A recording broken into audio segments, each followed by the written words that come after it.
नमस्कार, मी विकास मिरगणे. विकासनामा या डिजिटल प्लॅटफॉर्ममध्ये आपलं सर्वांचं स्वागत आहे. आपण चर्चा करतोय कर्जतच्या राजकारणावर. सुधा घारेंचा पराभूत झाला. पराभूत खोपोलीमध्ये काही नेते दोषी आहेत का? कुणी फितुरी केली? खालापूरमधल्या काही नेत्यांनी फितुरी केली का? आमदारांना कुणी मदत केली का? असे प्रश्न जे आहेत ते उपस्थित होताना दिसून येत आहे. राष्ट्रवादी काँग्रेसच्या सोशल मीडियातून किंवा राष्ट्रवादी काँग्रेसच्या कार्यकर्त्यांकडून एक शिवाजी महाराजांचा एक व्हिडिओ होता. फितूर झाले कोण? शत्रुत्व निर्माण झाले कोण? असा प्रकारचा सोशल मीडियावर एक व्हायरल व्हिडिओ फिरतोय. त्यामुळे नेहमी खोपोली जे आहे सुरेश लाडांना फसवलं, सुधा घारेंना फसवलं.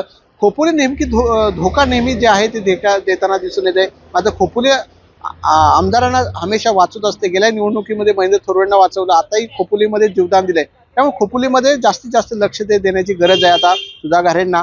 कारण खोपोलीमध्ये फितूर नेमकी कोण झाले? राष्ट्रवादीचे नेते का फितूर झाले? फितुरीमध्ये नेमकी काय दडलंय? कुठलं अर्थकारण झालं? पुढचं काय दडलंय का? असे प्रश्न जे आहेत कार्यकर्ता पदाधिकारी उपस्थित होताना दिसून येत आहे. त्यामुळे खोपोलीमध्ये गेल्या निवडणुकीमध्ये सुरेश लाडांना त्यांच्याच नेत्यांनी त्यांना धक्का दिला.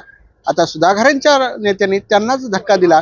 थोडक्यात सुधाभाऊंची आमदारकी, आता सुधा घारेंची थोडक्यात आमदारकी गेलेली आहे. त्यामुळे खोपोलीच्या नेत्यांच्या किंवा खालापूर नेत्यांच्या कार्यपद्धतीवर प्रश्नचिन्ह निर्माण होतो. हवा तसा लीड जर सुधा घारेंना देता आला असता तर सुधा घारे आज विधान भवनात त्यांची रिक्षा धडकली असते.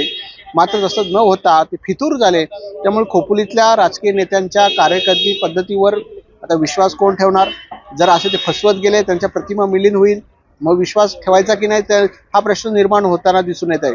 त्यामुळे याचं ऑडिट झालं पाहिजे. सुधाभाऊ, या तुम्ही विश्वास ठेवला आणि त्या लोकांनी तुमच्याशी फितुरी केलं.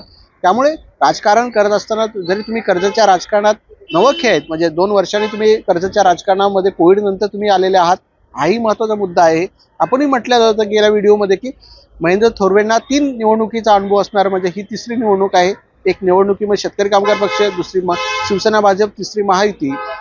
जर सुधा घारे केवळ हे 2 ते 3 वर्षाच्या कर्जतच्या राजकारणामध्ये एका ग्रामीण भागापुरते तेवढं ते राजकारण करत होते. मात्र आता ते 2 वर्षामध्ये कर्जतच्या राजकारणामध्ये सक्रिय झाले. त्यामुळे खोपोलीमध्ये सातत्याने सुरेश लाडांनाही फसवलं होतं त्या लोकांनी, सुधा घारेंना त्याच लोकांनी फसवलं का? असे अनेक प्रश्न उपस्थित होत आहेत.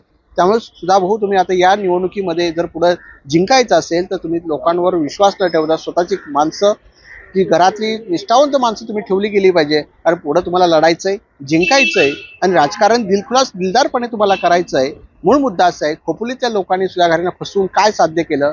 तुमचा जवळचा हक्काचा माणूस तुम्ही गमावला, हाही महत्त्वाचा मुद्दा आहे. त्यामुळे तुमच्या प्रश्न निर्माण झालेले, तुमच्या भोवती जे प्रश्न निर्माण झाले त्याच्या कार्यकर्त्यांना तुम्हाला उत्तर द्यावं लागेल. तुमच्यावरचा विश्वास तो उडावला असेल कदाचित घारेंवर. मग त्यामुळे सोशल मीडियातून जो व्हिडिओ आपलेच लोक फितूर झाले असा व्हिडिओ जर सोशल मीडियातून फिरतोय, ते नेमकी कोण नेते? हाच प्रश्न उपस्थित होतोय.